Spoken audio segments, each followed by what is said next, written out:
Hello friends, Shankar बोळजी आमच्या गोंया खातीर एक रिक्वेस्ट करता, बूट घालून सप्तकाक फोटो बिटो बीन लाव नाका, ते नमस्कार बीन करता ते बरें दिसना, फोटो बदल तो बूट घालून मरे सोबाना ते. ओके, आयज बरी कविता बरयल्या, कविता आयका, वाचून दाखयता. आमदार लाजला आणि कोळशावर बोलला, विजय बोलला म्हणून त्याची फुटली, दाजी बोलला म्हणून त्याला अक्षरशः लाज वाटली. तो विचारात पडला, आता मी काय करायचं, एक तरी बोलायचं, नाही तर पुढच्या वेळी घरी बसायचं. जेव्हा विजय बोलत होता तेव्हा डोळे वटारून बघत होता, जेव्हा विजय बोलत होता तेव्हा तो डोळे वटारून बघत होता.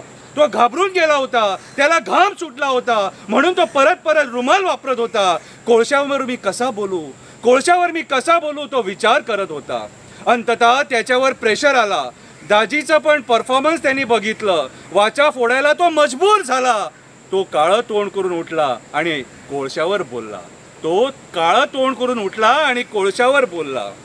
त्याला यावेळी जास्त रिस्क घ्यायची नव्हती, नाही तर मंत्रीपद न मिळण्याची शक्यता होती.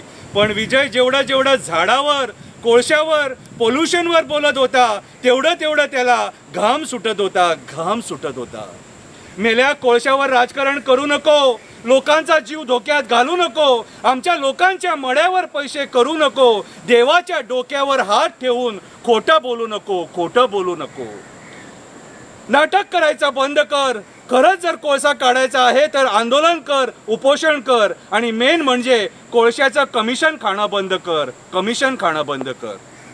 वेस्टर्न इंडिया शिपयार्ड कंपनीचे वर्कर कामाच्या आशेत आहे रे. वेस्टर्न इंडिया शिपयार्ड कंपनीचे वर्कर कामाच्या आशेत आहे. काम नसल्यामुळे त्यांच्या जीवनात खूप त्रास आहे. त्यांना काम द्यायला प्रयत्न कर. तुला आमदार करायला त्या लोकांचा सुद्धा मोठा हात आहे.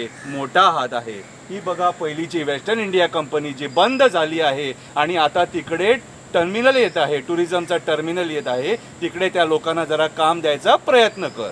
देव बरे करू.